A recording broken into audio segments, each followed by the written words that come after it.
अपने देश सेवा के सपने को पूरा करने के लिए हो जाइए तैयार, क्योंकि मेजर कलसी क्लासेस लौट आया है अपने ऑफलाइन क्लासरूम प्रोग्राम के साथ, जहां आपको मिलेगा एक्सपर्ट फैकल्टी की guidance, doubt counter facility, special current affair session, physical training और मंथली यूनिट टेस्ट के साथ साथ बेस्ट स्टडी मटेरियल। अपने वर्दी के सपने को कीजिए साकार मेजर कलसी क्लासेस के साथ। आज ही एडमिशन लें और पाएं 2000 का कैशबैक डायरेक्ट एडमिशन लेने पर। और अधिक जानकारी के लिए हमें कॉल करें 9696333333 पर और विजिट करें www.majorkalsiclasses.com पर।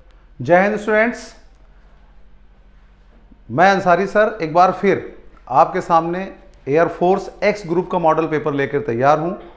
तो बच्चों, जैसा कि आप जानते हैं कि मेजर कलसी आपको लगातार मॉडल पेपर्स प्रोवाइड कर रहा है और इस उम्मीद के साथ कर रहा है कि कहीं ना कहीं आप उस मॉडल पेपर से सीख लेकर अपने एग्जाम में अपने सिलेक्शन को पक्का करेंगे।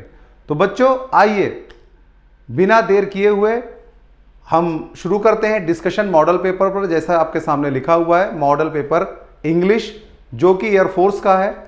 पहला जो क्वेश्चन आपका है वो स्पॉटिंग एरर का है। आप देख सकते हैं, select the part of the sentence that contains an error, if there is no error mark no error as your answer. जैसा कि आप जानते हैं, ये जो क्वेश्चन आपके सामने है स्पॉटिंग एरर का क्वेश्चन कहलाता है, जिसमें एक सेंटेंस को 3 भाग में स्प्लिट किया जाता है। जैसे आप देख रहे हैं ए, बी एंड सी, किसी एक पार्ट में एरर होती है, अगर नहीं होती तो हमारा ऑप्शन डी हमारे पास होता है, हम डी को मार्क कर सकते हैं। तो देखिए, ही was the most excellent swimmer I had ever seen my life. मैंने इस सेंटेंस को पढ़ा और आप भी पढ़िए और कोशिश करिए कि एरर कहां पर है। जैसा कि मैं देख पा रहा हूं कि ये एरर आपकी एडजेक्टिव से ली गई है। एडजेक्टिव में एक्सीलेंट, परफेक्ट, यूनिक कुछ ऐसे वर्ड्स हैं जो अपने आप में पूर्ण मीनिंग देते हैं, यानी उसमें मोस्ट या मोर लगाने की जरूरत नहीं होती है। जैसे मैंने बताया, perfect, unique, excellent, universal, impossible, ideal. तो देखिए, यहां पर एक्सीलेंट के पहले क्या हुआ है, मोस्ट लगा है, दैट इज एब्सोल्युटली रॉन्ग। तो अगर एक्सीलेंट या यूनिक, परफेक्ट के पहले मोस्ट या मोर लगा देंगे तो सेंटेंस आपकी गलत हो जाएगी। तो यहां से इसको रिमूव करेंगे और ये सेंटेंस होगी, he was the excellent, he was an excellent swimmer I had ever seen in my life.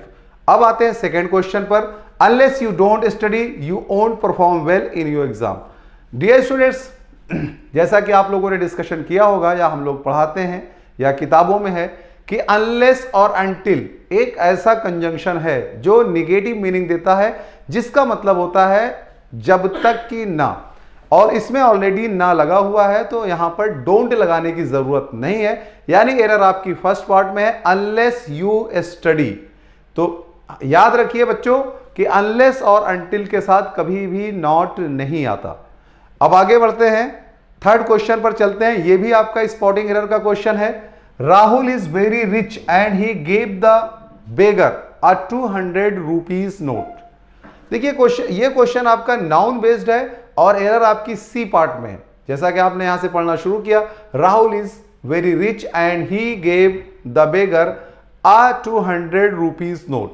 अब यहां पे आप देख सकते हैं कि अ 200 जब कभी भी हाइपेन आ जाएगा किसी भी दो नाउन के बीच में, जैसे मान लीजिए 10 है और 10 के बाद हाइपेन, हाइपेन के बाद रुपीज है, तो वो रुपीज नहीं होगा बल्कि रूपी होगा। कहने का मतलब यह है कि दो नाउन के बीच में अगर हाइपेन लगाते हैं तो ये वाला नाउन हमेशा सिंगुलर होता है। तो ये सेंटेंस हो जाएगी आ 200 रुपी नोट। अब आगे बढ़ते हैं। देखिए, आपके एयरफोर्स में फिल इन द ब्लैंक्स के भी क्वेश्चन आते हैं। तो देखिए, जैसे पहला क्वेश्चन आपका है, Ram shouted ... Mohan for coming late to work. अब आप देख सकते हो कि राम शाउटेड, यहां पे डॉट है। हमेशा याद रखिए, शाउट हो, स्माइल हो, लॉफ हो, मार्क हो, किसी का मजाक उड़ाना, किसी पर चिल्लाना, उसके लिए सिर्फ एक प्रीपोजिशन आती है और वो है आपकी एट। तो सही जवाब आपका होगा B, Ram shouted at Mohan for coming late to work. अब आगे देखते हैं, she ... steal money from her mother's purse in childhood.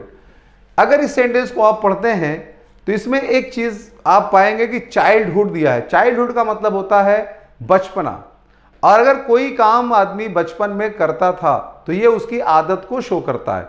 तो कहने का मतलब यह है कि कहीं ना कहीं ये सेंटेंस हैबिचुअल सेंटेंस से ली गई है और हैबिट को शो करने के लिए हमारे पास एक शब्द होता है, वो है वुड। हम ना विल से हैबिट शो करते हैं, ना कैन से करते हैं, ना कुड से करते हैं। तो बच्चों सही जवाब आपका होगा she would steal money from her mother's purse in childhood. कहीं पर भी ऐसा क्वेश्चन आएगा वहां पे वुड लगा सकते हैं या यूज टू का भी प्रयोग कर सकते हैं, लेकिन यहां पर यूज टू नहीं दिया है तो हम क्या करेंगे, वुड करेंगे। आइए अब आगे बढ़ते हैं और कुछ क्वेश्चंस आपके इंप्रूवमेंट के भी आते हैं। Improve the underlined part with the appropriate option. कहने का मतलब यह है कि ये जो पार्ट है, ये जो अंडरलाइन पार्ट है, इसको आपको इंप्रूव करना है। अब मैं इसको पढ़ता हूं, I shall have to leave for Kolkata before you will arrive here.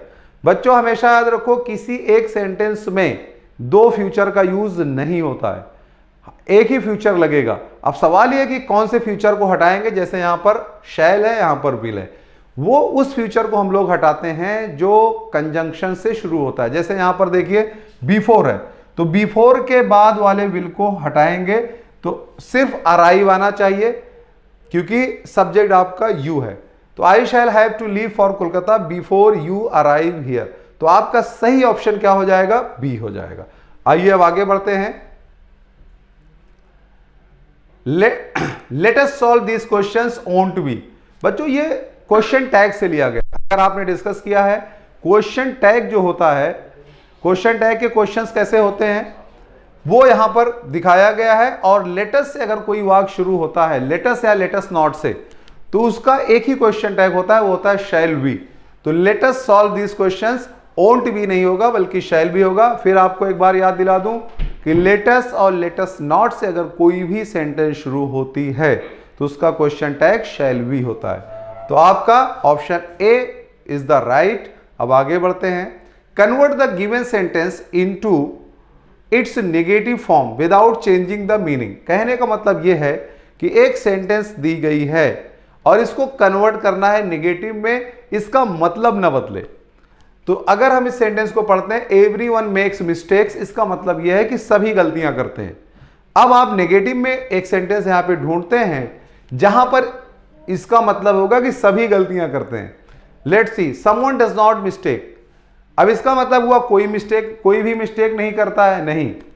यहां क्या कह रहा है, एवरीवन मेक्स मिस्टेक्स, यानी सभी गलती करते हैं। वी ऑल मेक मिस्टेक्स, ये नेगेटिव नहीं है, ये तो पॉजिटिव है। ऊपर क्या बताया कि negative, there is no one who does not make mistakes. अब क्या कह रहा है कि ऐसा कोई नहीं है जो गलती ना करता हो। तो देखिए ये पॉजिटिव है और ये नेगेटिव है, दोनों सेम है। एवरीवन मेक्स मिस्टेक्स यानी सभी गलती करते हैं। सी में क्या कह रहा है, there is no one who does not make mistakes, यानी ऐसा कोई नहीं है जो गलती ना करता हो। तो बात दोनों एक ही है, सभी गलती करते हैं या ऐसा कोई नहीं है जो कभी गलती ना करता हो। तो हमारा जो सही ऑप्शन होगा वो सी होगा। डी भी नहीं है, neither you nor I mistake, क्योंकि यू और आई की बात ही नहीं हो रही है, यहां पे सबकी बात हो रही है। तो सही ऑप्शन बेटा आपका है सी। अब आगे बढ़ते हैं। यहां पर क्वेश्चन वॉइस के भी आपके आते हैं। एक, change the voice of the given sentence. तो वॉइस किसकी चेंज करनी है, ये जो सेंटेंस गिवन है, the principal discovered a new lake. अब देखिए वॉइस में हमेशा एक सब्जेक्ट होता है, एक वर्ब होती है और एक आपकी ऑब्जेक्ट। तो इसमें प्रिंसिपल आपका सब्जेक्ट है, डिस्कवर्ड आपका वर्ब है और अ न्यू लेक जो है वो आपका ऑब्जेक्ट है। तो the principal discovered a new lake, इसको अगर हम पैसिव बनाएंगे, जाहिर सी बात है कि अ न्यू लेक पहले लेंगे और डिस्कवर्ड आपका पास्ट है, इसके साथ हम वॉज लगाएंगे।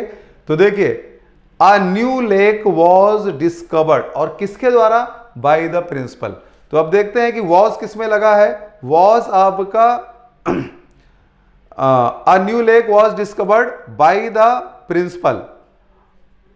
अ new lake was discovered by the principal. A new lake had been discovered by the principal. तो देखिए इसमें आप देख सकते हैं कि बी ऑप्शन जो है आपका, a new lake was discovered by the principal, ये आपका सही ऑप्शन होगा। अब आगे बढ़ते हैं।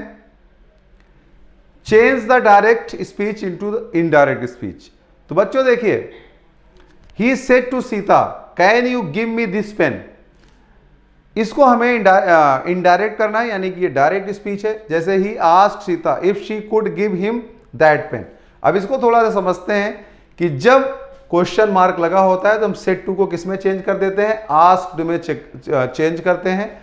तो he asked Sita, he asked Sita, और इसके बाद अगर हेल्पिंग वर्ब से शुरू है तो मैं यहां पर इफ और वेदर लगाते हैं।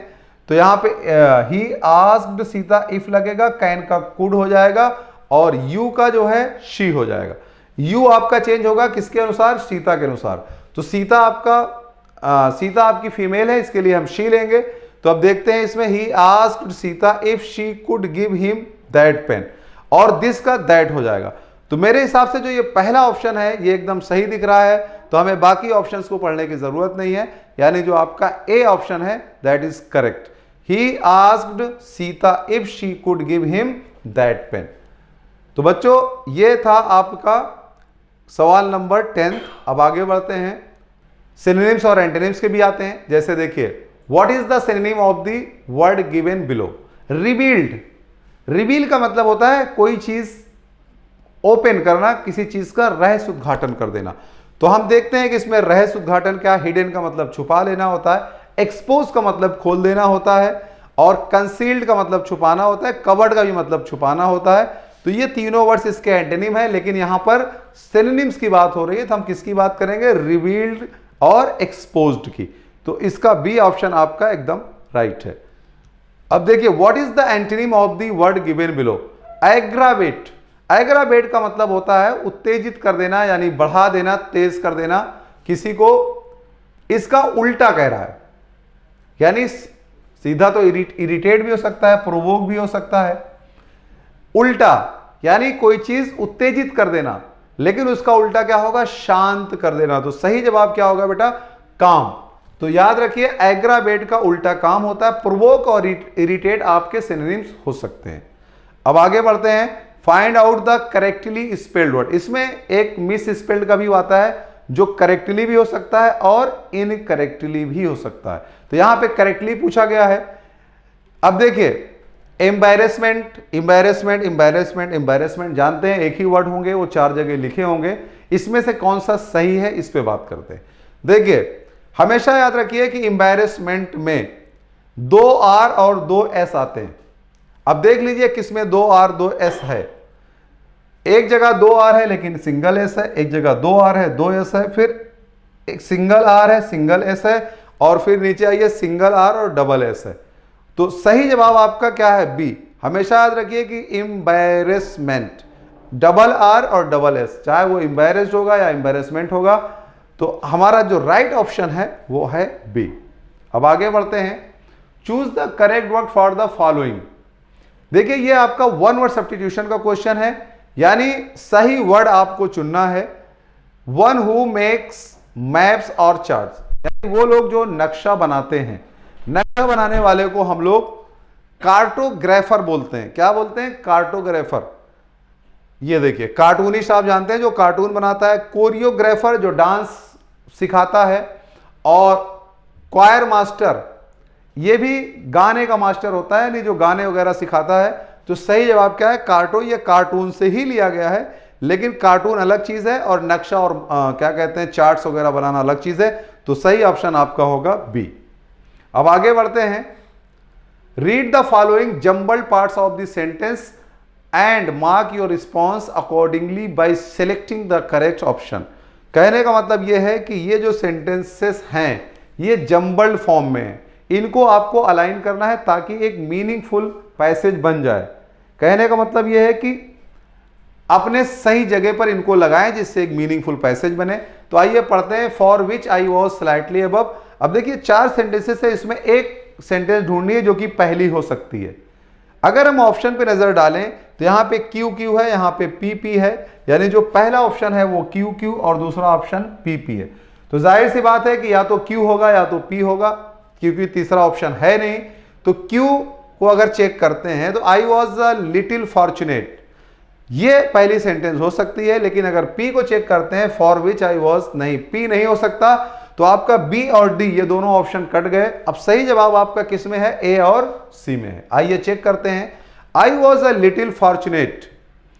अब देखिए इसमें कह रहा है आई वॉज अ लिटिल फॉर्चुनेट, अब दोनों जगह एस एस है, तो यानी कि इसके बाद जो सेंटेंस आएगी वो एस ही होगी, इन finding a vacancy at Oxford. अब ये तो सही है कि क्यू एस दोनों में है, लेकिन अब पी आता है कि आर आता है, ये देखने वाली बात है। अब देखिए I was a little fortunate in finding a vacancy at Oxford, the usual age for entry, अगर आर को लेते हैं the usual age for entry for which I was slightly above, ये सही नहीं बैठ रहा है। लेकिन अगर आप पी को लेते हैं तो I was a little fortunate in finding a vacancy at Oxford for which I was slightly above the usual age for entry, ये सही जवाब है। तो आपका क्यू एस के बाद पी आ रहा है, यानी कि सही जवाब आपका जो है वो सी है। तो राइट आंसर बेटा इसमें सी होगा। आप देख सकते हैं I was a little fortunate in finding a vacancy at Oxford for which I was slightly above the usual age for entry, तो सही आंसर आपका सी है। अब देखिए सभी जानते हैं कि एक पैसेज आता है, पैसेज आपको पढ़ना होता है और उस पैसेज के में क्या कहते हैं क्वेश्चंस होते हैं, उस क्वेश्चंस को सॉल्व करना होता है। तो आइए देखिए पैसेज को पढ़ते हैं, आप भी हमारे साथ पढ़िए। The heart is one of the most vital components of the human body, कह रहा है कि जो हृदय है वो ह्यूमन बॉडी का एक बहुत ही महत्वपूर्ण घटक है। The heart of the human body has the continuous job to keep oxygen blood flowing through the body, और इसका काम क्या होता है कि कॉन्टिन्यूअस जॉब है, यानी लगातार काम होता है इसका, क्या, कीप ऑक्सीजन रिच ब्लड, यानी बॉडी के अंदर ऑक्सीजन रिच ब्लड को बॉडी में पहुंचाता है। All the body's cells need a constant supply of oxygen, जैसा कि आप जानते हैं कि जितनी भी सेल्स होती है उनको ऑक्सीजन की जरूरत होती है, पर्टिकुलरली इन द ब्रेन, और सबसे ज्यादा कहां जरूरत होती है, ब्रेन में। The brain cells live only 4 to 5 minutes after the oxygen is cut of. देखिए ये पॉइंट कह रहा है कि अगर ऑक्सीजन को कट ऑफ कर दिया जाए तो ब्रेन सेल्स कितने मिनट जी सकते हैं, 4 और 5 minute. And death comes to the entire body, और इसी से पूरे शरीर में मृत्यु आ जाती है। Heart disease can result from damage to the heart muscles, और जो हार्ट डिजीजेज होती हैं can result from damage to the heart muscles, और ये जो heart disease can result from damage to the heart muscles, यानी जो हार्ट मसल्स डैमेज होती है उसकी वजह से हमें हृदय की बहुत सारी बीमारियां हो सकती हैं। द वॉल्व्स और द पेसमेकर जो हमारे शरीर में होते हैं उनसे रिलेटेड बहुत सारी बीमारियां हो सकती हैं। If the muscles is damaged the heart is unable to pump properly, अगर मसल आपकी डैमेज है तो जो हृदय होता है वो पूरी तरीके से पंप नहीं कर पाता है, यानी जिससे कि सही से काम नहीं करता है। If the valves are damaged, अगर वॉल्व्स डैमेज होता है तो blood can not flow normally. देखिए 2 पॉइंट यहां पे दे रहा है कि अगर मसल डैमेज होती है तो heart is unable to pump properly, and if the valves are damaged, अगर वॉल्व्स डैमेज्ड हैं तो जो ब्लड होता है वो नॉर्मली फ्लो नहीं करता। Doctor John Gibbon of USA, जो यूएसए के डॉक्टर हैं, developed a machine in 1953 that could take over temporarily from the heart, यानी उन्होंने एक मशीन डेवलप की थी 1953 में जो हार्ट को टेम्परेरली कुछ देर तक राहत पहुंचा सकती है, जीवित रख सकती है। Surgeons had the chance to repair और रिप्लेस अ डिफेक्टिव हार्ट, जिससे कि यानी उस मशीन के जरिए आपको सारी सुविधाएं मिलेंगी और जो आपका डिफेक्टिव हार्ट है उसको रिपेयर किया जा सकता है। जाहिर सी बात है कि जब हार्ट को काटेंगे हर जगह से तो उसका फंक्शन बंद हो जाएगा। तो ये मशीन डॉक्टर गिब्बन ने बनाई है 53 में, जिससे आपको एक टेम्परेरी सारी चीजें मिलती रहती हैं और उसी दौरान इस हार्ट को रिपेयर कर लिया जाता है। आगे देखिए, many patient have had plastic valves inserted in their hearts, बहुत सारे लोगों ने प्लास्टिक वाल्व्स लगा रखे हैं जिनके वाल्व्स खराब हो गए हैं। When their hearts were faulty, जब उनके हार्ट्स में खराबी आ गई। Many people are not being kept alive with tiny battery operated pacemakers. Many people are not being kept alive, अच्छा देखिए बहुत सारे लोग जिंदा नहीं रखे जा सकते हैं जो छोटी बैटरी ऑपरेटेड पेसमेकर्स होता है। अब देखिए इस पे रिलेटेड क्वेश्चन को पढ़ते हैं। If the supply of oxygen is cut off the brain cell survive, मैंने पढ़ा था। अब देखिए पूरा पैसेज अगर अपने समझ में आ गया है तो क्वेश्चन लगाने में कोई दिक्कत नहीं है। 4 to 5 मिनट्स आप पैसेज में देख सकते हैं, यहां पर ऊपर दिया हुआ है ये supply of oxygen particularly in the brain cells live only 4 to 5 minutes. तो आंसर आपके पैसेज में है ऊपर। अब देखिए सही आंसर क्या हुआ, 4 to 5 मिनट्स यानी ए। अब आगे बढ़ते हैं। The heart sends oxygen rich blood, किसके जरिए जाता है देखिए अब यहां पर द हार्ट सेंड्स, हार्ट आपका सेंड करता है टू द ब्रेन ओनली। अगर आप पैसेज को देखते हैं तो पैसेज में लिखा हुआ है ऊपर, the human body has the continuous job to keep oxygen rich blood flowing through the body, all the body cells need a constant supply of oxygen particularly in the brain. यहां पे आप देख सकते हैं। तो देखिए आपका जो आंसर है वो है टू द ब्रेन ओनली। अब इसके बाद आते हैं doctor John Gibbon of USA developed an artificial heart in, उन्होंने 1953 में किया था। आपने पढ़ा कि वहां पे लिखा हुआ है तो आगे जाने की जरूरत नहीं है। उसके बाद heart disease occur from damage to the heart muscles, ये भी वहां पर लिखा हुआ है कि जब हार्ट की जो मसल्स है वो जब खराब हो जाती है तब जो है क्या कहते हैं हार्ट डिजीज आपकी शुरू होती है। और जो लास्ट क्वेश्चन है, all the body cells need a constant supply of, किस चीज की जरूरत होती है, सभी जानते हैं ऑक्सीजन की। तो डियर स्टूडेंट्स ये थे आज के 20 क्वेश्चंस जो एयरफोर्स एक्स ग्रुप पर बेस्ड थे, और मुझे उम्मीद है कि आपको ये पसंद आए होंगे और आप इससे लाभ लेंगे। तो जरूर देखते रहिए मॉडल्स पेपर को और उसको फॉलो करते रहिए। तो इसी के साथ जय हिंद। अगर आप हैं हकदार तो एमकेसी बढ़ा रहा है आपकी तरफ मदद का हाथ। फौज का सपना देखने वाले, वर्दी की चाह रखने वाले, मेहनत कश और गरीब बच्चों के हौसलों को उड़ान देने के लिए मेजर कल्सी क्लासेस लेके आया है SC/ST एडमिशन कम स्कॉलरशिप टेस्ट, जिसमें आप 90% तक की फीस में छूट प्राप्त कर सकते हैं। इस एग्जाम में 9, 10, 11, 12 और ग्रेजुएशन तक के सभी कैंडिडेट इस एग्जाम में पार्टिसिपेट कर सकते हैं। यह एग्जाम हर संडे को कंडक्ट किया जाता है। तो देर किस बात की, उठाइए अपना फोन और आज ही रजिस्टर्ड कीजिए majorkulsiclasses.com/scholarship पर, और अधिक जानकारी के लिए कॉल कीजिए 9696330033 पर। जय हिंद बच्चों and welcome to Major Kalsi classes. मैं विजय शंकर मौर्य आज आपके लिए स्पेशली लेकर के आए हैं अपन मैथमेटिक्स का मॉडल पेपर, ठीक है, एयरफोर्स एक्स ग्रुप के लिए। ओके, तो चलिए हम लोग यहाँ पे एक एक क्वेश्चन का पोस्टमार्टम करते हैं और आप लोग लास्ट में ये ज़रूर बताइएगा बच्चों आपको कितने क्वेश्चन आपने सॉल्व किए। ओके, चलिए तो फर्स्ट क्वेश्चन देखिएगा आपके सामने यहाँ पे प्रोजेक्टेड है। क्वेश्चन है if NA equals to 21 NB equals to 17, ठीक है, NA intersection B equals to 12। तो आपसे पूछा गया NA माइनस B यानी A माइनस B सेट में कितने एलिमेंट्स होंगे। तो अगर आपको याद होगा बच्चों NA minus B is equals to होता है NA minus NA intersection B, ठीक है। आप चाहो तो इसको वेन डायग्राम से भी कर सकते हो। तो NA इक्वल्स टू 21, इंटरसेक्शन बोले तो 12। तो आपको पता है इन दोनों को घटाएंगे 12 9 21 दैट इज 9, यानी option B is correct. Okay, चलिए नेक्स्ट क्वेश्चन की तरफ अपन प्रोसीड करते हैं बच्चों। अगला देखिएगा जो क्वेश्चन है ये देखिएगा अपना कॉम्प्लेक्स नंबर पे है। यदि z plus z bar modulus is equals to z minus z bar then the locus of z। ये काफ़ी अच्छा क्वेश्चन है बच्चों। आपको पता है z इक्वल्स टू अगर अपन x प्लस IY कंसिडर कर ले तो इसका जो कॉन्जुगेट होगा, संयुग्मी होगा, यह x माइनस IY होगा। इन दोनों को सब्ट्रैक्ट करेंगे तो z माइनस जेड बार।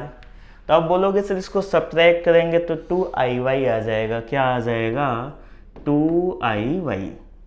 इनको ऐड करेंगे, वैसे आपको याद भी होना चाहिए z plus z bar 2 real parts of x होता है।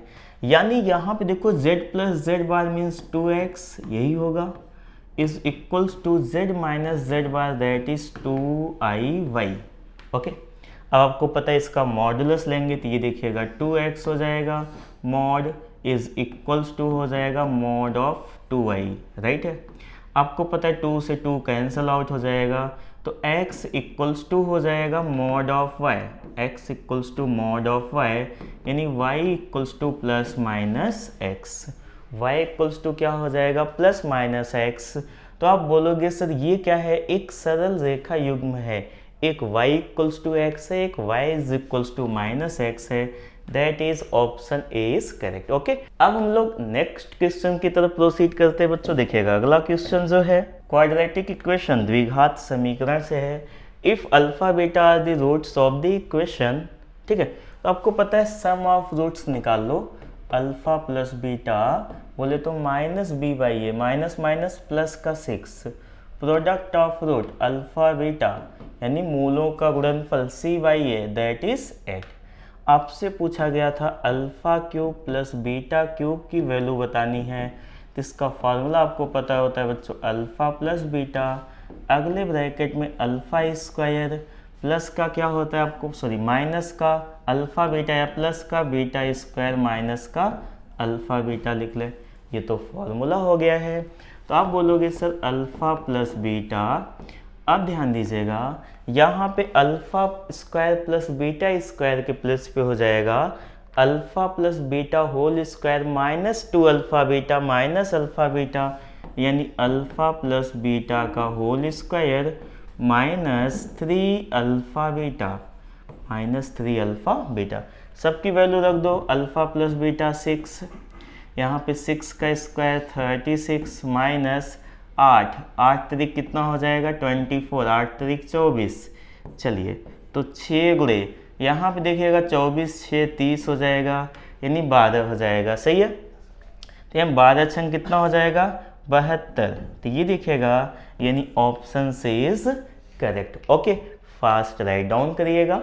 ओके, नेक्स्ट क्वेश्चन की तरफ अपन प्रोसीड करते हैं बच्चों। देखिएगा अगला क्वेश्चन क्या है, ये सीक्वेंस एंड सीरीज, ये अरिथमेटिक प्रोग्रेशन का क्वेश्चन है। बोला गया है कि पदों की संख्या 2n+1 है किसी समांतर श्रेणी में अरिथमेटिक प्रोग्रेशन में, तो रेशियो ऑफ ऑड, ठीक है, और इवन, यानी ऑड टर्म्स के और इवन टर्म्स के क्या चाहिए, रेशियो चाहिए। ध्यान दीजिएगा, तो अगर हमारे पास पता है 2n+1 टर्म्स है बच्चों, जैसे मान लेते a+d, a+2d, सही है, a+3d plus dot dot dot, यही हमारा AP है। इसका विषम पद का मतलब वो पहला स्थान, तीसरा स्थान, पांचवा, यानी a+2d, आपको पता है आगे a+4d, ऐसे ही डॉट डॉट डॉट। अब आपको पता है यहाँ पदों की संख्या विषम है, तो नंबर ऑफ टर्म जो ऑड प्लेसेस होंगे, विषम स्थान होंगे, एक ज़्यादा होंगे, सम स्थान एक कम होगा, यानी सम स्थान n हो जाएंगे, विषम स्थान n+1 हो जाएंगे।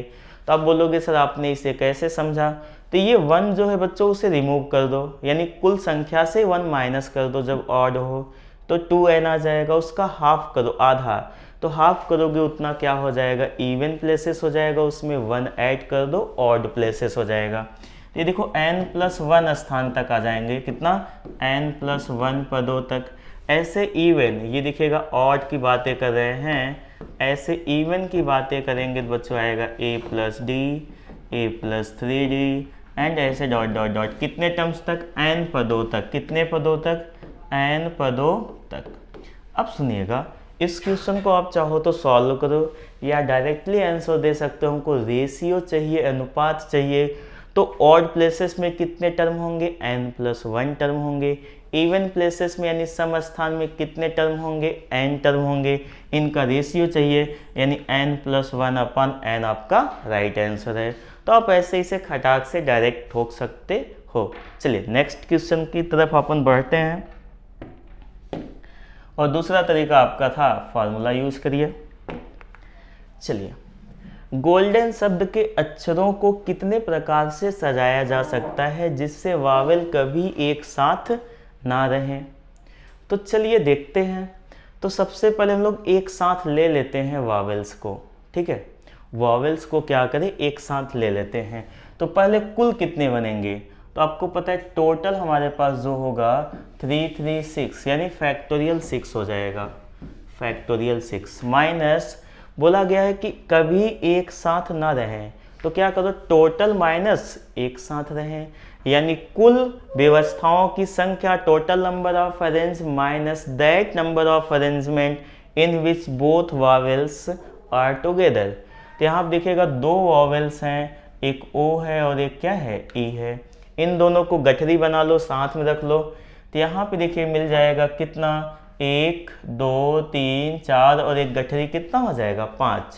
तो ये देखिएगा 5 फैक्टोरियल हो जाएगा, ठीक है। और आपको पता है गठरी खुलेगी तो ये भी बटेगी यानी 2 फैक्टोरियल, सही है। यही सब्ट्रैक्ट कर दीजिएगा, फैक्टोरियल 6 का मतलब आपको पता है ये कितना होता है 720। ये देखिए क्या होता है फैक्टोरियल 5 120 गुणे 2, तो ये देखिएगा 720 माइनस 120 दूनी कितना हो जाएगा 240। घटा दीजिएगा बच्चों 0, 12 में से 4 गए 8 हो जाएगा, यहाँ 6 में से 2 गए 4, it means 480।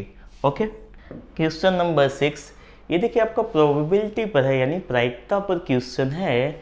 A ticket is drawn at random from the ticket number 1 to 25, यानी कुल 25 टिकट है जिस पे 1 2 3 4 5 ऐसे 25 तक मेंशन किया गया है।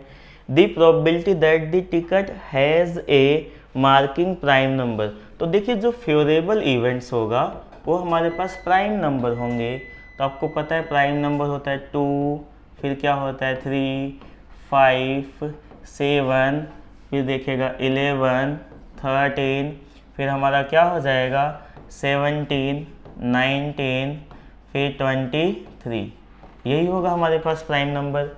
और हमारे पास टोटल कितने हैं, आपको पता है प्रोबेबिलिटी फेवरेबल अपॉन टोटल, यानी अनुकूल परिणामों की संख्या बटे कुल। अनुकूल कितने हो गए 1 2 3 4 5 6 7 8 9, तो ये देखिएगा 9 अपॉन कितना हो जाएगा 25, क्या हो जाएगा 9 अपॉन 25।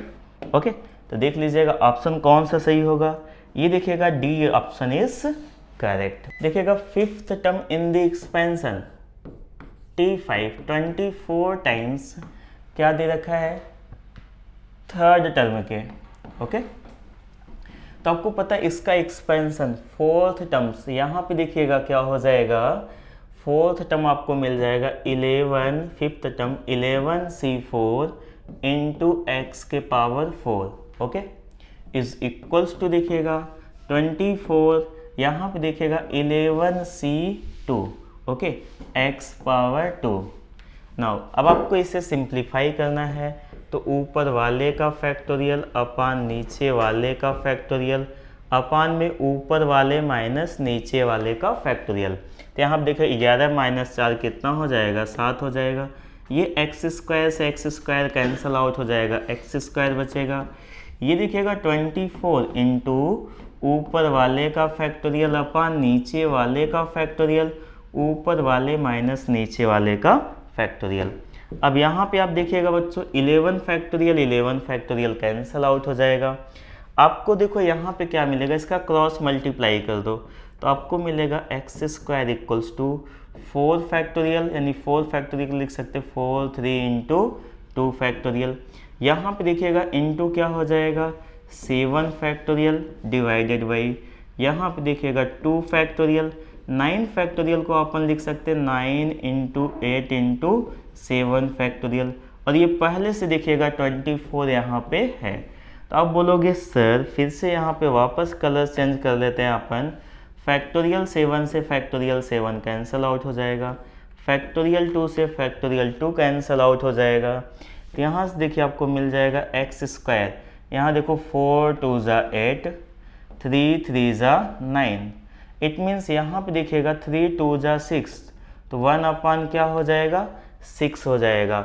और यहाँ पे देखिए 24 भी है तो इसको देखिए अपन ने छोड़ दिया है, तो यहाँ पे देखिएगा क्या हो जाएगा 24, तो ये देखिएगा 6 चौके 24 हो जाएगा। तो x इक्वल्स टू क्या हो जाएगा +-2।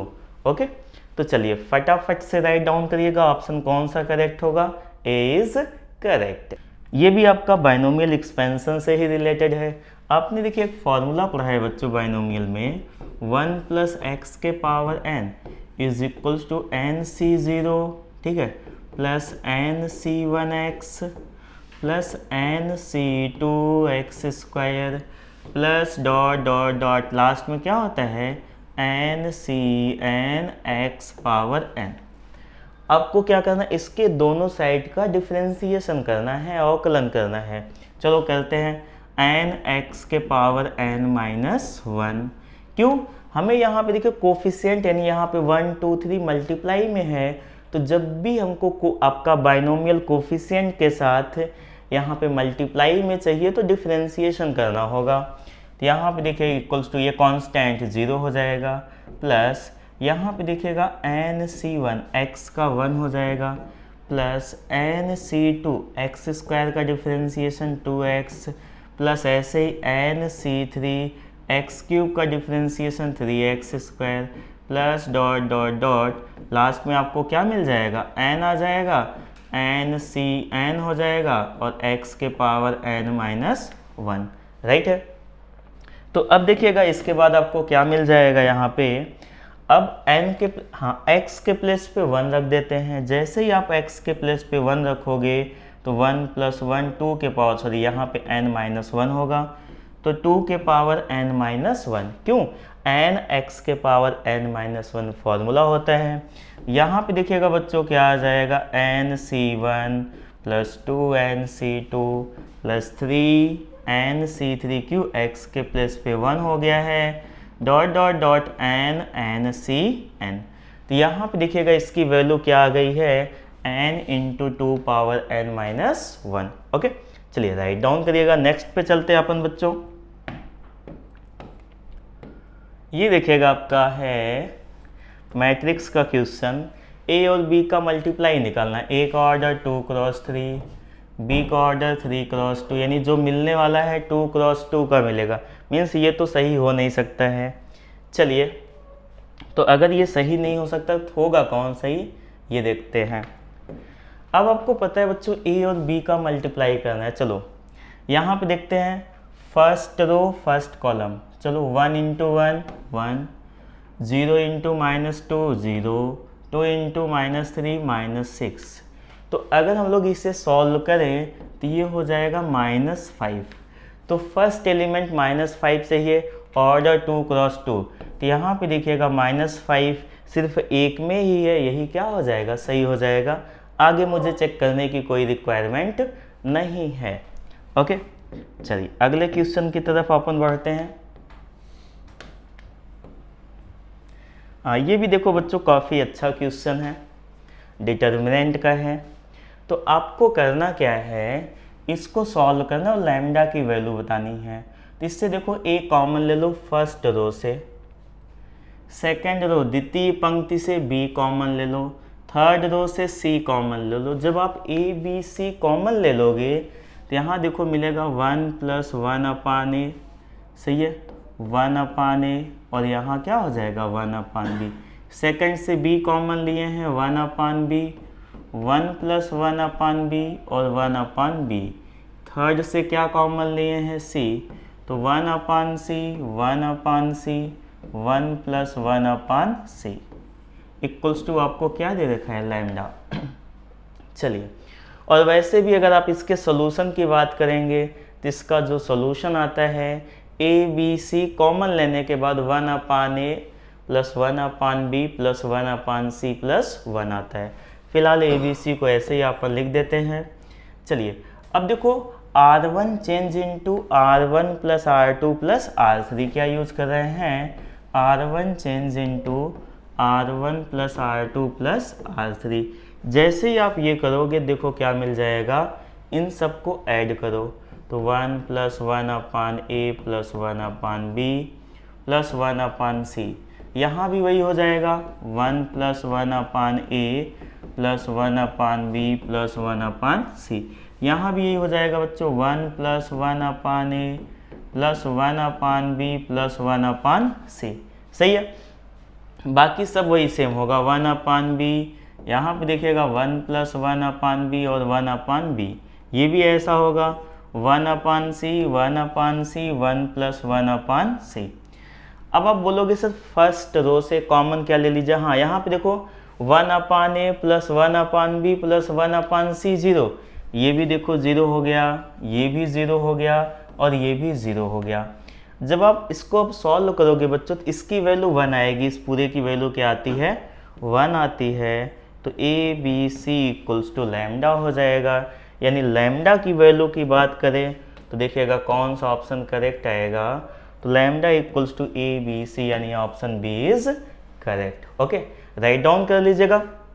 फिलहाल मैं तो ये बोलूँगा बच्चों, अगर ऐसा आपको क्या दिखाई दे, डिटर्मिनेंट दिखाई दे, तो इसका सीधे सोल्यूशन आप याद कर लीजिएगा as a formula ABC bracket में 1 + 1/a + 1/b + 1/c, और आप तुरंत जवाब दे दोगे क्योंकि ये 0 दे रखा है। तो लैम्डा की वैल्यू सिर्फ क्या बचेगी ABC।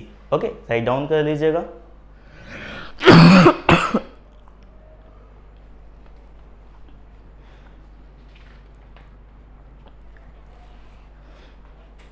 चलिए नेक्स्ट क्वेश्चन की तरफ अपन बढ़ते बच्चों फटाफट।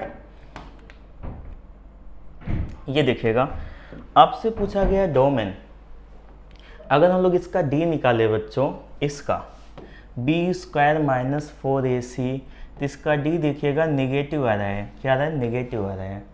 और आपको पता है ये डी नेगेटिव होगा तो ये हमेशा पॉजिटिव होगा। ये हमेशा क्या होगा? x² + x + 1 ऑलवेज पॉजिटिव होगा।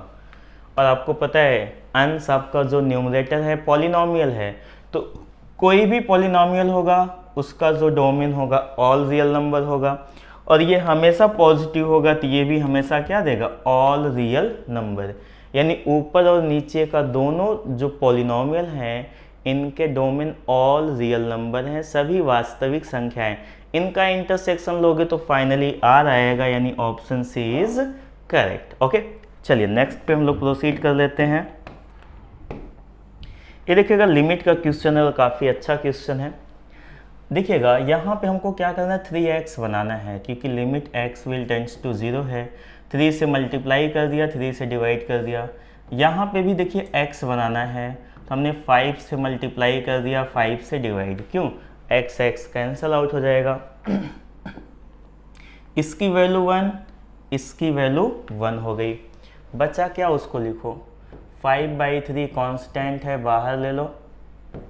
Limit x will tends to 0, 1 - cos 2x upon x²। x² को बच्चों हम लोग यहाँ लिख रहे हैं 2x का होल स्क्वायर, और 4 से मल्टीप्लाई 4 से डिवाइड कर दिया। क्यों? आपका फॉर्मूला होता है 1 - cos x upon same x का स्क्वायर 1/2। याद रखना, limit x will tends to 0, 1 - cos x upon x² = 1/2 होता है। इसी का अपन यूज करने वाले हैं 5/3 × 4, 4 तो कांस्टेंट है। इस पूरे का इंटीग्रेशन क्या हो जाएगा? 1/2।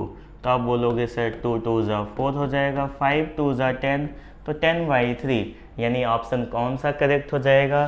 सी इज करेक्ट। ओके, आपको इसका क्या पूछा गया? डिफरेंशिएशन।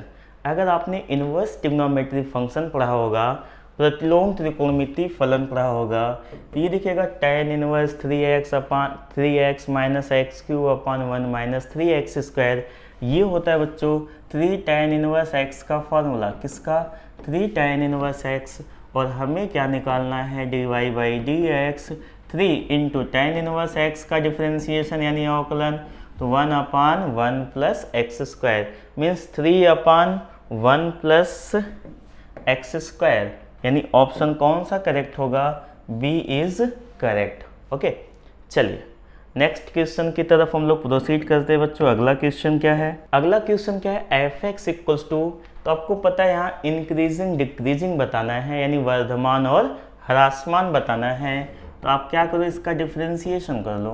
तो आप बोलोगे सर 3x² - 12x + 9। ओके, यहाँ से देखो 3 कॉमन ले लो, तो x² - 4x + 3। इसका चलो फैक्टर कर लेते हैं 3, तो ये देखिए आपको मिल जाएगा क्या, x-1 इंटू x-3। फैक्टर करना तो आप लोग जानते ही हो। अपने को क्या करना है, एक नंबर लाइन बनाना है, x = 1 और 3 मेंशन करना है। इधर देखिएगा बच्चों पॉजिटिव, नेगेटिव और क्या हो जाएगा पॉजिटिव। इन्होंने बोला डिक्रीजिंग, डिक्रीजिंग मतलब क्या होता है आपको पता है, f-x < 0 कब, जब x हमारा -1 से 3 के बीच में है, यानी डिक्रीजिंग की बात कर रहा है, ह्रासमान की बात कर रहा है, तो option B is correct. Okay, write down कर लीजिएगा। ये देखिए लिखा है, ये सर्कल है, एक वृत्त का समीकरण है और बोला गया स्पर्श रेखा इसके समांतर होनी चाहिए। आपको पता है स्पर्श रेखा समांतर है तो स्लोप क्या होना चाहिए, बराबर होना चाहिए। तो आपको पता है, मान लेते हैं वक्र पे जो पॉइंट है एक्स वाई है, ठीक है, क्या है x1 y1 पॉइंट है सर्कल पे। तो आपको पता है कि x² को हम लोग लिख सकते हैं x1 डायरेक्ट टेंजेंट का इक्वेशन लिख सकते हैं, स्पर्श रेखा का समीकरण। y² को क्या लिख सकते हैं, y1 = क्या है 25। तो x1 y1 आ गया। अब आपको पता है ये दोनों पैरेलल है। कौन दोनों पैरेलल हैं, ये देखिएगा 3x - 4y = 7। तो अगर आपके पैरेलल हैं तो पहला तो देखो कंपैरिजन क्या हो जाएगा, x = 3 हो जाएगा और y = -4 हो जाएगा। लेकिन इसका रिवर्स होगा तो भी सही होगा, क्योंकि तब भी इसको हमें क्या करेगा, सेटिस्फाई करेगा, यानी 3 - 4 भी होगा और -3 4 भी होगा। ठीक है, तो यहाँ पे देखिएगा हमारे पास जो ऑप्शन है बी और सी दोनों सही हैं। ओके, चलिए नेक्स्ट क्वेश्चन की तरफ अपन बढ़ते हैं। ये देखिएगा बच्चों आपका इंटीग्रेशन का क्वेश्चन है। तो यहाँ पे देखो क्या करो, 2 से मल्टीप्लाई कर दो, 2 से डिवाइड कर दो। तो यहाँ आप देखो 2 sin A sin B का फॉर्मूला होता है 1/2 को बाहर रखो, cos A - B। तो cos A - B 3 - 2 1 यानी x हो जाएगा, minus cos A + B 3 + 2 5x। Okay, dx सही है। चलिए इसका हम लोग क्या करते हैं बच्चों, इंटीग्रेशन कर देते हैं। आपको पता है यहाँ पे cos x का इंटीग्रेशन sin x सही है। यहाँ पे देखिएगा cos x का sin 5x अपन x का गुणांक दैट इज क्या 5 प्लस क्या c।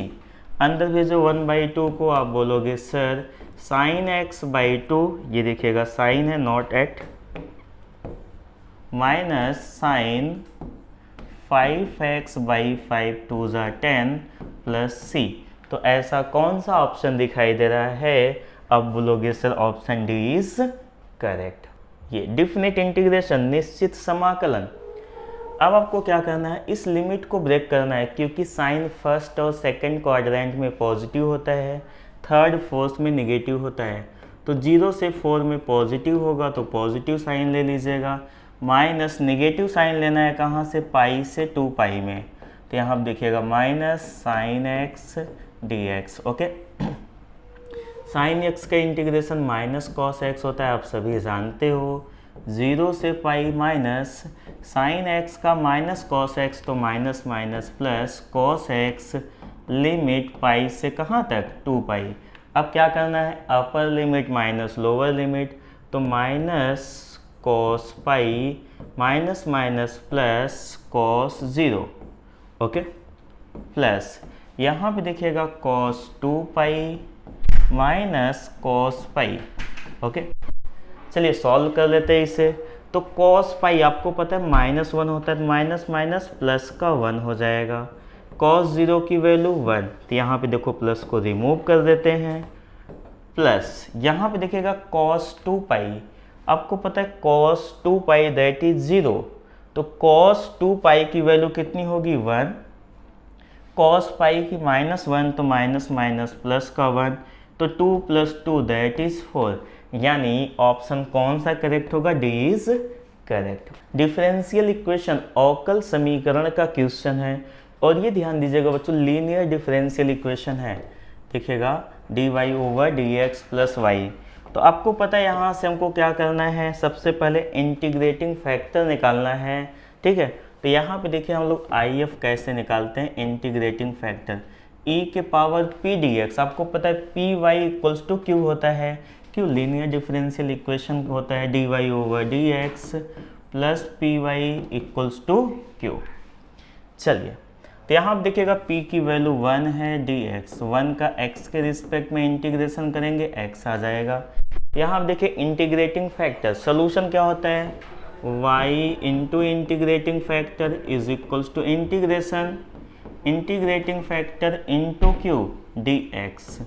तो यहाँ पे y इंटीग्रेटिंग फैक्टर क्या है, e power x equals to integrating factor e के पावर x, q की वैल्यू कंपैरिजन करो e power minus x dx। आपको पता है ये दोनों पावर मिल करके 0 हो जाएंगे, e पावर 0 1, तो y e पावर x 1 का इंटीग्रेशन x प्लस c। इन्होंने कांस्टेंट निकालने के लिए कंडीशन दे रखा है x इक्वल्स टू 0 तो y इक्वल्स टू 0, यूज करिएगा x 0 y 0, यानी c क्या आ जाएगा, 0 आ जाएगा। तो हमारे पास आ जाएगा y इंटू ई के power x equals to x, तो y is equals to x, ये उधर जाएगा ऊपर जाएगा तो e के पावर माइनस x।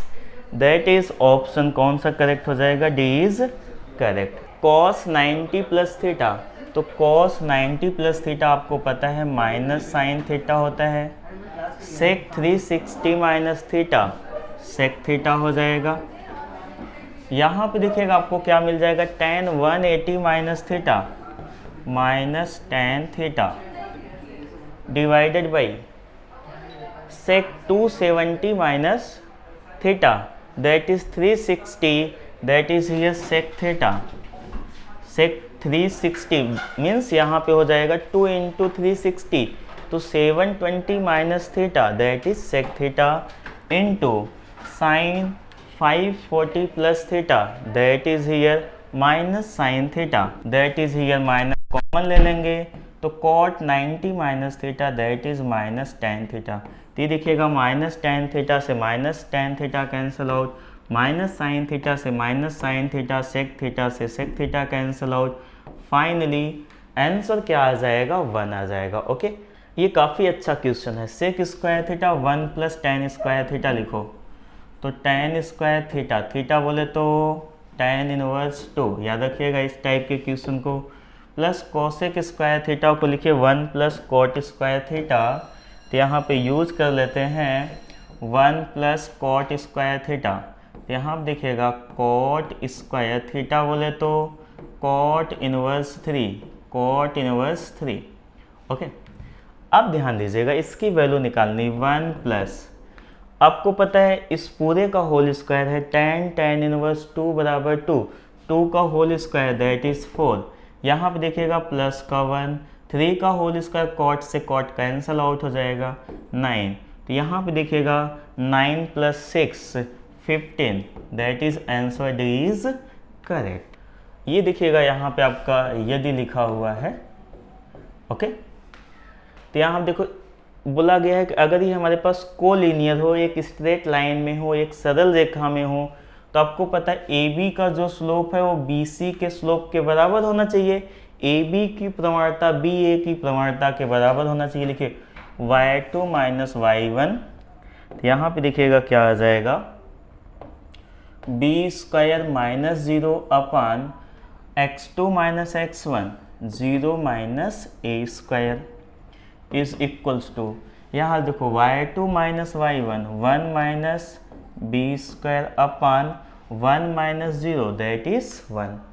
यहाँ पे देखिए आपको क्या मिल गया है, b square upon minus a square is equals to, यहाँ पे देखिएगा 1 minus b square upon 1, cross multiply कर दीजिएगा तो बी स्क्वायर बराबर minus a square minus minus plus A square B square, इसको इधर बुला लीजिएगा, A square plus B square equals to बच्चों A square B square, divide कर दीजिएगा तो ए स्क्वायर से ए स्क्वायर कटेगा 1 upon B square plus 1 upon A square equals to क्या 1। ओके, चलिए ये इधर आकर के डिवाइड में आ गया है, तो 1 upon A square plus 1 upon B square equals to 1, that is option C is correct. Okay, ये देखिएगा हाइपरबोला है, ये कॉन्जुगेट हाइपरबोला है, संयुग्मी अतिपरवलय है। तो यहाँ पर देखो आपको क्या दे रखा है, वाई स्क्वायर अपान 9 चौके 36 हो जाएगा, माइनस एक्स स्क्वायर बराबर 4 9 36 और 1। तो यहाँ पे हमको क्या निकालना है, ठीक है, ना भी निकालना है। ना भी आपको पता है क्या हो जाएगा, 0 प्लस माइनस बी ई। तो सबसे पहले ए निकाल लेते हैं।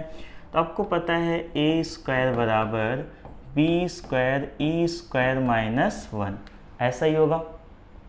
तो ए स्क्वायर बोले तो 9 अपान बी स्क्वायर ला देते हैं 4 is equals to E square minus 1। तो E square equals to 9 upon 4 plus 1। तो आपको पता है 4 1 जब 4, 9 4 कितना हो जाएगा, 13 बटे क्या हो जाएगा, 4 हो जाएगा, सही है। तो ई इक्वल्स टू आपको मिल जाएगा प्लस माइनस √13 अपान 2। तो आपको पता है बच्चों, जो यहाँ पे आपका फोकी होता है, नाभि होता है, 0 कामा प्लस माइनस बी ई होता है। क्या होता है, 0 कामा प्लस माइनस बी ई। तो यहाँ पर देखिएगा 0 कामा प्लस माइनस बी की वैल्यू आपको पता है कितना है, 4 है, यानी 2 है, इंटू √13/2।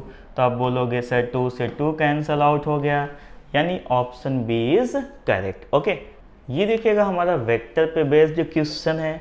बोला गया c इक्वल्स टू, अगर हम लोग यहाँ से थोड़ा सा क्लियर करें बच्चों, इसको तो अपन ऐसा भी तो कर सकते हैं, सी स्क्वायर बराबर क्या, ए स्क्वायर प्लस बी स्क्वायर। यानी यहाँ पाइथागोरस थ्योरम लग रहा है, यानी कुछ ऐसा केसेस होगा, ये c होगा, ये a होगा और ये b होगा, बीच का एंगल क्या होगा, 90 डिग्री। तो आप यहाँ से भी कर सकते हो। चलो अगर यहाँ से नहीं करने की इच्छा है तो आपको दे रखा है vector a plus vector b is equals to vector c, दोनों साइड का होल स्क्वायर कर दो। तो जब आप होल स्क्वायर करोगे बच्चों तो आपको मिलेगा a square plus B square plus 2a dot b is equals to c square. और आपको पता है यहाँ से देखो c स्क्वायर इक्वल्स टू क्या है, a square plus B square, यानी ये दोनों कैंसल आउट हो गया है।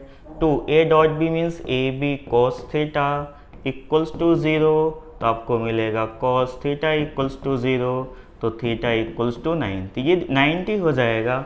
ये देखो दूसरा मेथड भी। ओके, चलिए नेक्स्ट क्वेश्चन पे चलते हैं अपन।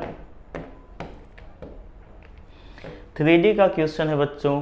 बोला गया है अगर ये दोनों प्लेन एक दूसरे के परपेंडिकुलर हैं, अगर ये दोनों समतल, तो लैम्डा का मान क्या होगा।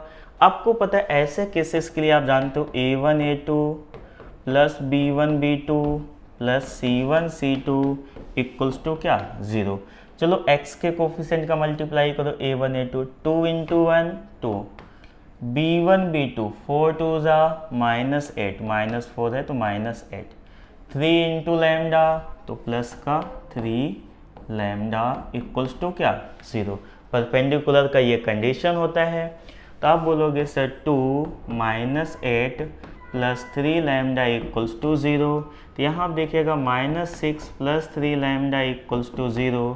तो आपको मिल जाएगा 3 2 जा 6, दैट इज लैम्डा। लैम्डा की वैल्यू क्या आ गई बच्चों, b। Okay, that is 2। चलिए नेक्स्ट पे चलते हैं अपन। ये देखिएगा बोला गया स्टैटिस्टिक्स का क्वेश्चन है, सांख्यिकी का। किसी परीक्षा में 6 छात्रों का माध्य, आपको पता है माध्य means x1 plus x2 plus x3 plus x4 plus x5 plus x6 अपान कितना, 6। तो आपको जो माध्य दे रखा है वो क्या दे रखा है, 48। आपसे बोला गया है 5 छात्रों के जो आपके अंक हैं वो क्रमशः ये हैं। तो आपसे पूछा गया 6वें छात्र का, तो आपको पता है इन 5 का हम लोग माप यूज कर लेते हैं। तो आपको पता है 6ठे बंदे का जो मार्क होगा इसका गुणा करो, 6 8 48 हो जाएगा, 6 चौके 24 4 28। ओके, तो यहाँ आप देखिएगा 288 माइनस इसका ज़रा सम करो तो देखो कितना आ जाएगा। तो ये देखिए आ जाएगा आपका 256। ओके, ऐड करेंगे तो 8 - 6 कितना हो जाएगा, 2, 8 - 5 3, यानी आ जाएगा 32। ओके, तो आपको क्या करना था, इन सभी का सम निकाल लेना था। इसका क्रॉस मल्टीप्लाई सब्ट्रैक्ट कर देंगे तो आपका जो छठा बंदा है उसके भी अंक आपको मिल जाएंगे। ओके, तो इसी के साथ बच्चों आज का अपना 25 क्वेश्चंस एंड होता है। ओके, तो आप लोग एक बार ज़रूर कमेंट करिएगा कि आपने कितने क्वेश्चंस को सही किया। ओके, और एयरफोर्स के एग्ज़ाम के लिए बच्चों स्पीड बहुत ज़्यादा मायने रखती है। अगर आपको सेल्फ करना है, ठीक है, तो आप बेहतरीन ढंग से अच्छे से करिएगा, प्रयास करिएगा कि निगेटिव मार्किंग ना करें। जय हिंद बेटा, मेजर गर्ल्स क्लासेस में आप सबका स्वागत है। आइए डिफेंस के सपने को साकार करने के लिए एक पेपर का अभ्यास करते हैं और अपने सपने को साकार करते हैं। बेटा पहला क्वेश्चन हमारी आंखों के सामने है।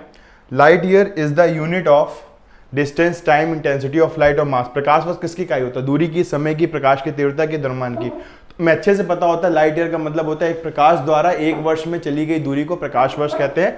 तो ये दूरी का मात्रक होता है, तो इसका आंसर क्या हो जाएगा? ए पार्ट। बेटा अगला प्रश्न हमें दिया हुआ है, the angle between P and the resultant of P plus Q and P minus Q। तो P प्लस Q और P माइनस Q का अगर मैं रिजल्टेंट निकालूंगा बेटा, तो वेक्टर A बराबर क्या होगा? Vector P plus vector Q plus दूसरा वेक्टर होगा बेटा P माइनस Q। Q से Q कैंसिल हो गया बेटा। रिजल्टेंट भी हमारा 2 टाइम्स वेक्टर P आ रहा है, मतलब P वेक्टर का P वेक्टर से एंगल हमेशा कितना रहता है? 0 रहता है। तो इसका आंसर क्या हो जाएगा? ए पार्ट। एक आदमी 7 मीटर व्यास वाले वृत्ताकार पथ के अनुदिश 5.5 मीटर पर सेकंड की चाल से दौड़ रहा है, तो प्राथमिक बिंदु से 4 सेकंड बाद उसका विस्थापन क्या होगा, हमें ये बताना है। ऑप्शन दे रखे 22 मीटर, 11 मीटर, 0 मीटर और -22 मीटर। तो ध्यान से देखिए, अगर रेडियस हमें 7/2 मीटर होगी, क्योंकि हमें व्यास हमें 7 मीटर दे रखा है और हमें 5.5 मीटर पर सेकंड की चाल से चला 4 सेकंड के बाद बताना है। तो चाल बराबर दूरी बटे समय, तो दूरी बराबर बेटा कितना होगा? चाल गुणे समय होगा।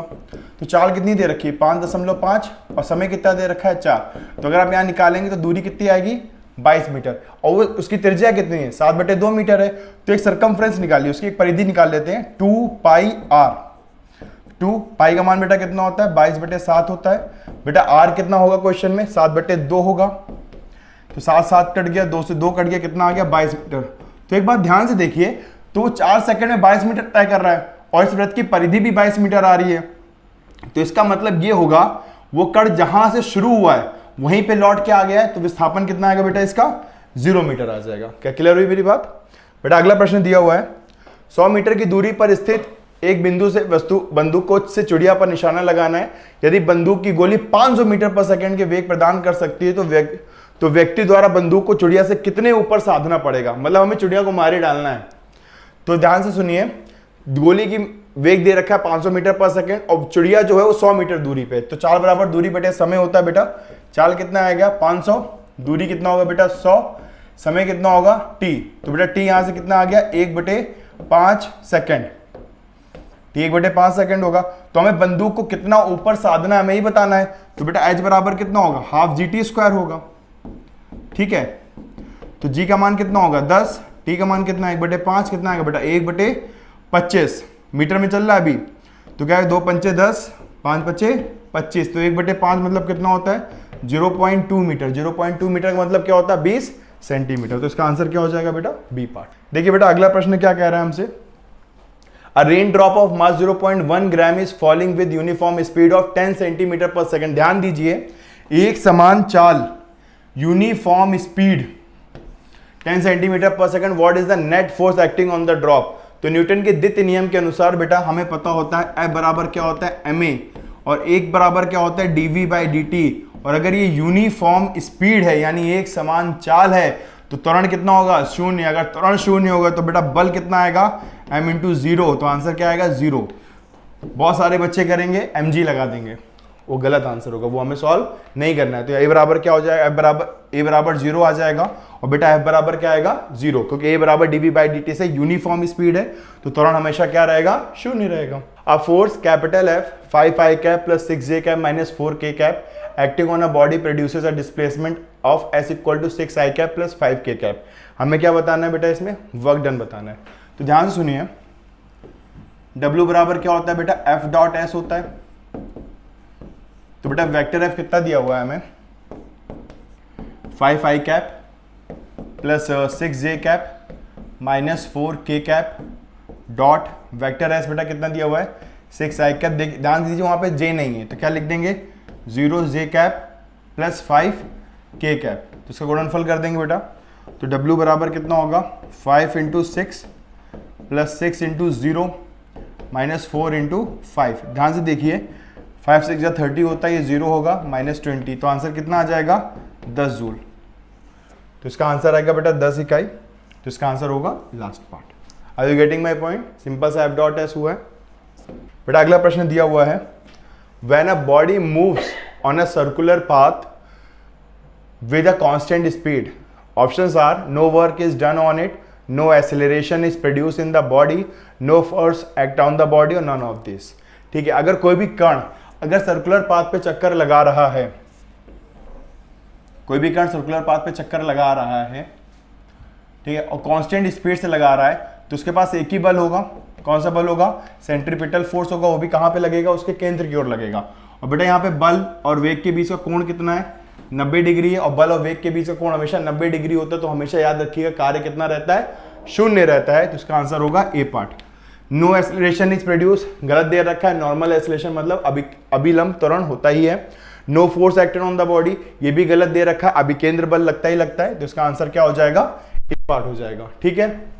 Around the sun in an elliptical orbit, its speed same at all points of the orbit, maximum when it is nearest to the sun, maximum when it is farthest to the sun, and cannot say. हमें एक बात बहुत अच्छे से पता होती है कि जब भी कोई भी ग्रह सूर्य भगवान के चारों तरफ चक्कर लगा रहा होता है तो कोणीय संवेग क्या रहता है? नियत रहता है। इसका मतलब एंगुलर मोमेंटम हमेशा कांस्टेंट रहेगा। अगर एंगुलर मोमेंटम हमेशा कांस्टेंट रहेगा तो इसका मीनिंग क्या होगा कि mvr कांस्टेंट है। अगर mvr कांस्टेंट है तो इसका मतलब मास तो आप चेंज नहीं कर पाओगे। तो v इंटू आर क्या रहेगा? कांस्टेंट। अगर स्पीड ज्यादा होगी तो वो प्लैनेट सन से काफी नजदीक होगा। ठीक है।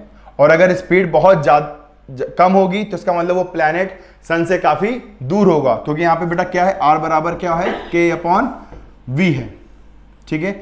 अगर r ज्यादा तो v कम होगा और r कम है तो v ज्यादा हो जाएगा। तो इसका ऑप्शन का आंसर क्या होगा बेटा? Maximum when it is nearest to the sun, यानी दूरी कम है तो v हमेशा ज्यादा रहेगा। ठीक है। तो इसका आंसर क्या होगा बेटा? B part. ठीक है। यदि दो समान द्रव्यमान तथा घनत्व वाले दो द्रव्य D1 और D2 को मिलाया जाता है तो मिश्रण का घनत्व क्या होगा? बहुत आसान सा प्रश्न है कि अगर दो समान द्रव्यमान वाले घनत्व, मेरी बात सुनिएगा, दो सेम मास वाले दो घनत्व को अगर आपस में मिलाते हैं तो जो इक्विवेलेंट मिक्सचर का डेंसिटी आती है बेटा वो हमेशा आता है 2d1 d2 upon d1 plus d2। ठीक है। तेजी से गति करती हुई गुजरती है तो प्लेटफॉर्म के किनारे खड़ा होना खतरनाक होता है। क्यों ऐसा भाई होता है? ये इसका जो एक्सप्लिकेशन होता है ये एक्चुअल में बर्नौली थ्योरम पे होता है कि जब रेलगाड़ी प्लेटफॉर्म से गुजरती है तो उसके एटमॉस्फेयर पे जिस रास्ते से गुजर रही होती है उनके कणों में क्या आ जाता है? वेग आ जाता है। और जैसे कणों में वेग आता है तो वहाँ का प्रेशर घट जाता है और जो हम लोग पीछे खड़े होते हैं वहाँ का प्रेशर ज़्यादा होता है तो पीछे वाले कण हमारे ऊपर धक्का मारते हैं और तभी ट्रेन के आगे आ जाते हैं। तभी बड़े बुजुर्ग क्या कहते हैं? जब ट्रेन आती है तो ट्रेन के नज़दीक नहीं खड़ा होना चाहिए क्योंकि ट्रेन हमें धक्का नहीं मारती है, जो पीछे वाले कण होते हैं हमें वो धक्का मारते हैं अकॉर्डिंग टू बर्नौली थ्योरम। तो प्लेटफॉर्म के किनारे दाब अधिक वेग पर घट जाता है, इसलिए इसका आंसर होगा last part. Which one of the following is the amount of heat given up when 20 gram of steam at 100 degree centigrade is condensed and cooled at 20 degree centigrade? देखिए बहुत आसान सा क्वेश्चन है कि सबसे पहले 100 डिग्री सेंटीग्रेड पे हमें पता होता है कि जो वाटर होता है वो स्टीम पे कन्वर्ट होता है, मतलब वहाँ पे फेस चेंज होता है, स्टेट चेंज होती है। तो सबसे पहले हम हीट की बात करेंगे तो Q बराबर क्या लगाना होगा? M into L. फिर उसका टेम्परेचर चेंज हुआ है 100 to 20 लेके आना, यानी क्या लगाएंगे? MS डेल्टा T बेटा लगाएंगे। तो मास कितना दे रखा है? 20 ग्राम। ठीक है। लेटेंट हीट ऑफ वेपराइजेशन कितना होता है? 540 होता है। मास कितना है बेटा? 20 ग्राम है। स्पेसिफिक हीट ऑफ वाटर 1 है। डेल्टा टी कितना होगा? 100 को 20 में चेंज हो रहे हैं, यानी कितना अंतर होगा बेटा? 80 डिग्री सेंटीग्रेड। तो हमें इसको सॉल्व करना पड़ेगा बेटा। और जैसे हम सॉल्व करेंगे तो आएगा 10,800 प्लस 1600। ठीक है। और जैसे इसको हम जोड़ेंगे बेटा तो ये हमारा आ जाएगा, इसको जोड़ देते हैं तो 0 0 8 से 14 2 12,400 कैलोरी। चलिए इसका ऑप्शन देख लेते हैं। इसका ऑप्शन बेटा सी पार्ट है, 12,400 कैलोरी। ठीक है। सिद्धांत के अनुसार गैस बर्तन की दीवार पर आरोपित दाब की माप होती है दीवार के प्रति एकांक क्षेत्रफल प्रति सेकंड दिए गए संवेग के परिवर्तन के बराबर। दीवार के प्रति एकांक क्षेत्रफल दिए गए संवेग द्वारा, प्रति एकांक आयतन संवेग के परिवर्तन द्वारा, या इनमें से कोई नहीं। जब भी देखिए, मान लीजिए अगर ये दीवार है, ठीक है, और एक गैस के अणु यहाँ पे स्ट्राइक करेंगे, इन दीवारों पर स्ट्राइक करते हैं, लड़ाई करते हैं, तो दीवार के प्रति एकांक क्षेत्रफल के प्रति सेकंड जो संवेग में मोमेंटम में जो चेंजमेंट होता है उसके बराबर प्रेशर होता है। तो इसका आंसर क्या होगा? ए पार्ट हो जाएगा। ठीक है, ये मत समझिएगा कि मोमेंटम जीरो हो जाएगा, क्योंकि संवेग वेक्टर क्वांटिटी होता है, अगर ये प्लस भी जाएगा तो इधर से माइनस भी जाएगा, तो 2 MB का चेंज होता है बेटा। वह प्रक्रिया जिसमें निकाय से ना ऊष्मा ली जाती है और ना ही दी जाती है, तो क्या कहलाती है? रुद्धोष्म प्रक्रिया, मतलब एडियाबैटिक प्रोसेस। बेटा अगले प्रश्न पे चलते हैं। A particle executing a simple harmonic motion has an amplitude of 1 metre and a time period of 2 second.